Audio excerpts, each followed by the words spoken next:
और परमात्मा सत्संग के माध्यम से ये पहले वीडियो आपको देखिए याद आप, दिलाते हैं।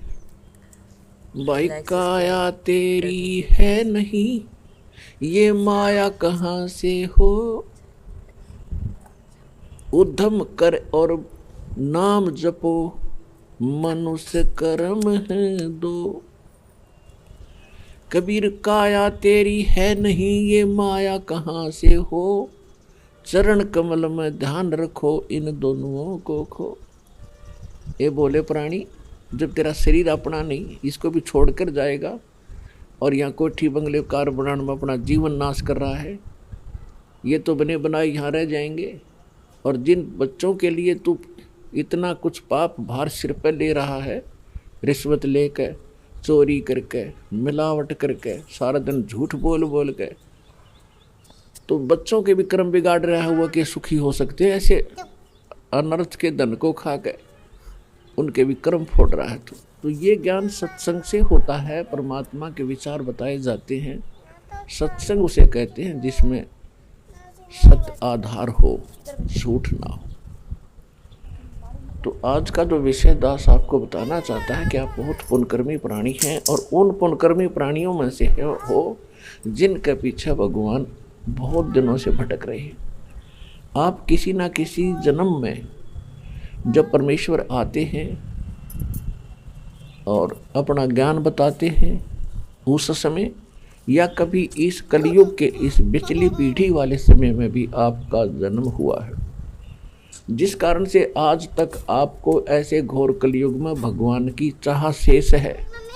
नहीं तो वैज्ञानिक पाक गए, दो थोड़ा सा ये इंग्लिश सीख ली, थोड़ी सी अटपट सीख ली, कोई उच्च पोस्ट बन गई, छोटा मोटा कोई राजनेता बन गया, धरती तोल रहा है, हर मृत्यु के बाद गधा बनेगा, वो आंखें नहीं इसके पास। तो उन आँखों का ऑपरेशन सत्संग में किया जाता है कि इसके बाद भी जीवन है, जिसको तू इतने तक सीमित है, इसके आगे भी कुछ बहुत भयंकर पीड़ाएं हैं आपके जीवन में, वो यहाँ याद दिलाई जाती है। कबीर साहब कहते हैं, जो जन मेरी शरण है, ताका हूँ मैं दास, गेल गेल लाग्या फिरूं, जब तक धरती आकाश।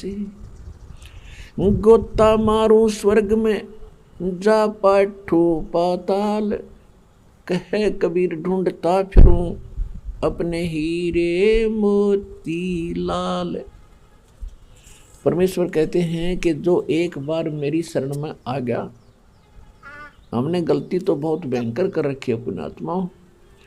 जब आप सृष्टि रचना को पढ़ोगे, सुनोगे, बहुत बार सुनाई है, आगे भी सुनाते रहेंगे, आज विषय दूसरा है, तो उससे आपको पता चलेगा कि हम कैसे सुख स्थान को छोड़कर और यहाँ किसी गंदे लोक में आ गए। एक पल का विश्वास नहीं, अगला सांस आएगा कि नहीं आएगा, और हम सारा दिन फूले फिरते रहते हैं, पता नहीं क्या क्या जुल्म कर देते हैं। और इस मनुष्य जीवन का उद्देश्य क्या है, ये सत्संग के बगैर पता नहीं चलता, और सत्संग हमें मिलता नहीं। सत्संग कई संत करते हैं तो उनको ज्ञान नहीं, वो केवल अटपट खटपट कर रहे हैं, और काल की प्रेरणा ही उनके अंदर प्रभावित है, तो उनके पास संपूर्ण ज्ञान नहीं और ना समाधान है उनके पास। तो ये परमात्मा कभी कभी रजा बख्शते हैं, तो जो रजा आज आपके ऊपर है, इसका पूरा विश्व लाभ उठाओ। परमात्मा कहते हैं, चारों युग में संत पुकारे, और कूक कहा हम हेल रे, हीरे माणक मोती बरसे, ये जग चुगता डेल रे। परमात्मा कहते हैं, मैं चारों युगों में आया और अच्छी आत्माओं, पुण्यात्माओं को, भक्तों को मिला, उनको अपने से परिचित कराया, उसके उपरांत उनको सचखंड सतलोक, उस अविनाशी शाश्वत स्थान पर लेकर गया, फिर उनको वापस छोड़ा। उन महापुरुषों ने फिर मेरे से प्राप्त उस ज्ञान के आधार से मेरी महिमा का गुणगान किया, और मैंने स्वयं भी ये जानकारी रह रह कर प्रत्येक युग में आकर के दी। लेकिन आप इतने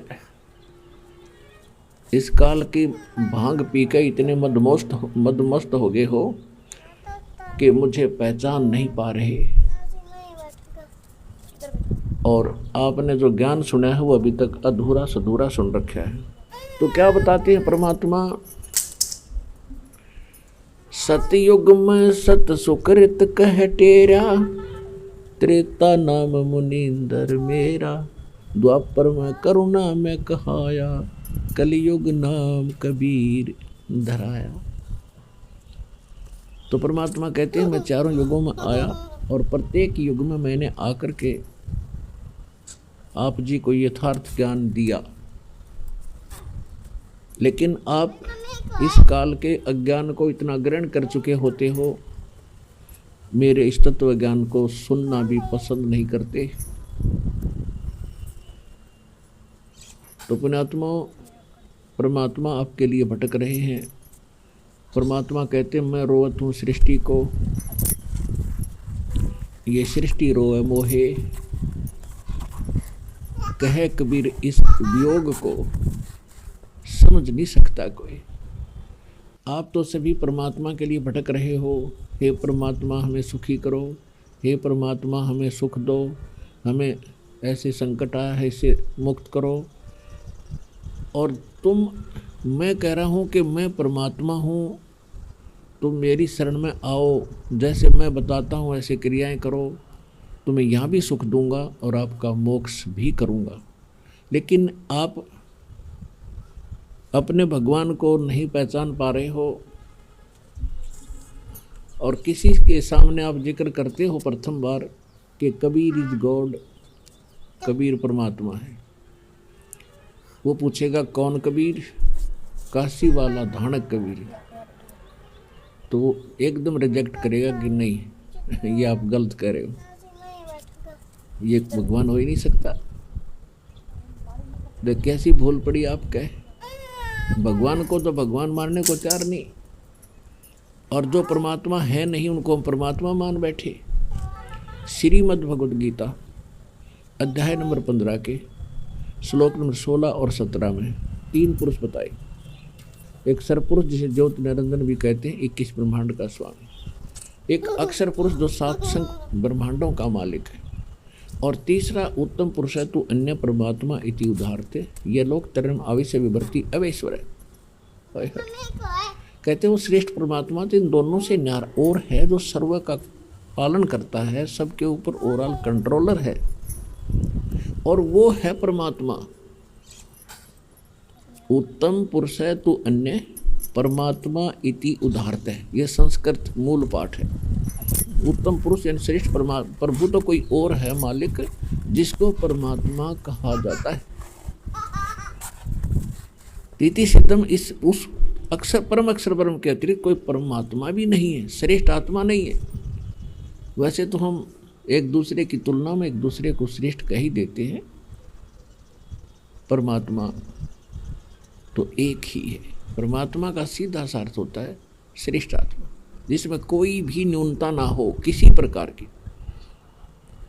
उसके बाद आप जितने भगवानों को इस परमात्मा की डेफिनेशन से जांचोगे तो आपको कोई परमात्मा नहीं मिलेगा। ब्रह्मा विष्णु महेश में कितनी त्रुटियां आपके समक्ष हैं।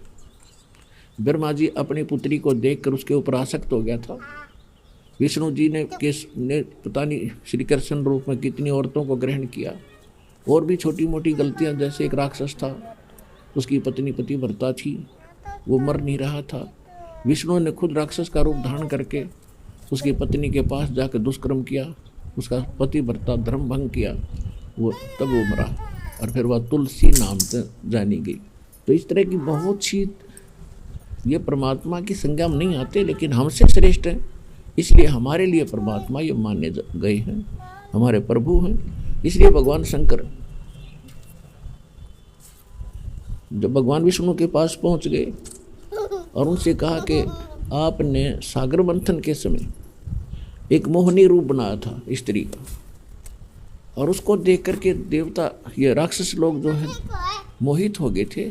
मैं आपका वो रूप देखना चाहता हूँ।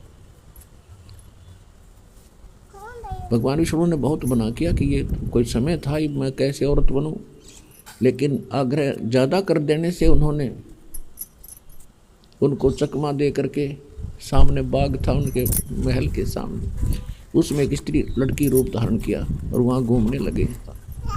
शंकर भगवान इधर उधर से नज़र बचा के उसके पीछे भाग लिए, उसका हाथ पकड़ने की कोशिश की, तब तक विष्णु रूप में आ गए। तो कहने का भाव ये है कि परमात्मा की अगर परिभाषा पर हम आएंगे तो ओनली कबीर इज गॉड। वो कबीर है परमात्मा, श्रेष्ठ आत्मा। बाकी अन्य देखो, हम अगर ब्रह्मा विष्णु महेश की इन त्रुटियों को गिने तो हम तो उन तक गणे नहीं चाहे हम तो, लेकिन हमसे श्रेष्ठ हैं, इसलिए ये भी परमात्मा हमारे लिए मानेगा, हमारे से परमात्मा है, लेकिन वास्तव में परमात्मा तो एक ही है।